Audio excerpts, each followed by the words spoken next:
This is the Unit 2 PowerPoint for words 11 through 20. Number 11, the word is Holocaust. It's a noun, a large-scale destruction, especially by fire, or a vast slaughter. Synonym is large fire.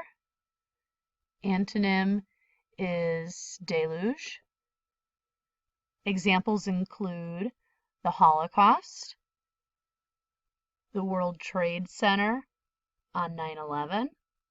Those are examples of large-scale destructions or vast slaughters. Our next word is impervious. Impervious is an adjective, not affected or hurt by, admitting of no passage or entrance. Synonym is resistant. Antonym is vulnerable. Examples include waterproof, castle, bank vault.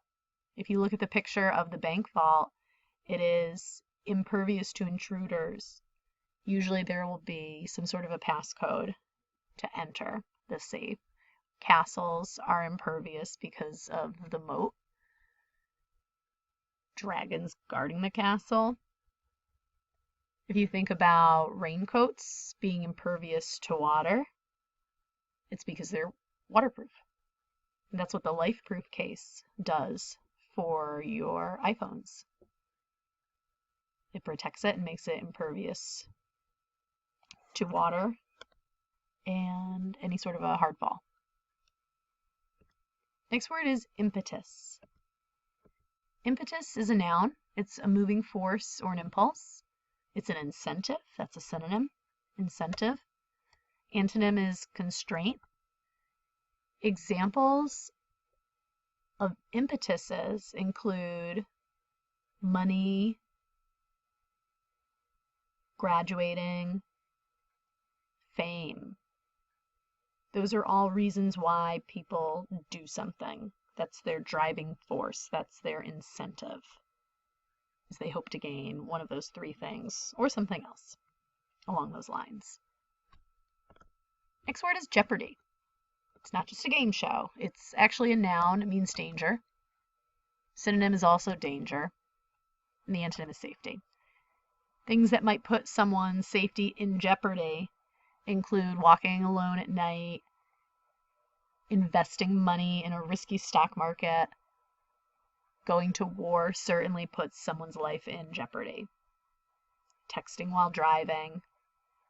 There's many situations in which you might face danger. Meticulous is our next word. It's an adjective. It means extremely careful, particular about details. Synonym is painstaking. Antonym is careless. And for examples, I like this picture. You can see this man is very meticulous in his lawn care. He's using scissors to cut each blade of grass. Monks, maids, police officers are some other career paths in which the participants are meticulous in their ways. If you think about a maid has to be meticulous in cleaning the hotel room. They're turning down the bed, folding the toilet paper into a specific pattern, that sort of thing. Think about what you are meticulous in doing. Nostalgia is our next word. Nostalgia is a noun, a longing for something past, homesickness.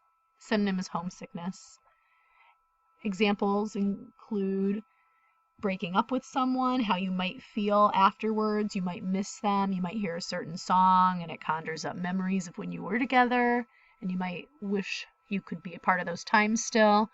If you go away from home to a sleepover camp or to college, you might feel nostalgia and miss what you left behind. Quintessence is the next word. Quintessence is a noun, the purest essence or form of something. The most typical example. Synonym is paragon. Examples include models, professional athletes. And by models, don't just think of fashion model as, the quintessential image. Think of model examples by which you might follow. So if someone wrote the quintessential essay, you would look at that quintessential essay and say, how can I make my writing be more like theirs? Retrogress. It's a verb. It means to move backwards, to return to an earlier condition. Synonym is revert. Antonym is advance. Examples of retrogressing include falling off the wagon, regaining lost weight, going from getting straight A's to getting C's. You can see in the picture Lindsay Lohan is someone who's been in the news in the past for having a bad image, and even when she tried to clean it up, sometimes she was photographed in the clubs, drinking, and retrogressing to her old ways where she was misbehaving. Scrutinize is our next word. It's a verb. It means to examine closely. Synonym is inspect. Antonym is skim. Things that you would scrutinize, you might scrutinize your grade in Power School and look at what you got for a grade for each particular assignment. You might look for clues with a magnifying glass like the man in the picture. You might scrutinize your friend's story to see if there's any holes in the story, if anything's missing. Think of things that you would examine closely. It's something that you do. Tepid is our next word. Tepid is an adjective. It means lukewarm or unenthusiastic, marked by an absence of interest. Synonym is half-hearted. Antonym is excited. Examples include tepid bathwater, bathwater that's not hot, it's not cold, it's just right. Or reading a book that you don't find very interesting. It might, to you, be a tepid read. You don't feel either way about it.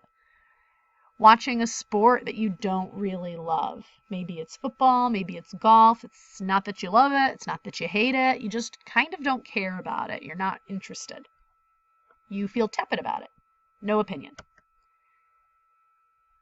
That's it for our slideshow. Good luck with your work this week and study up for that quiz.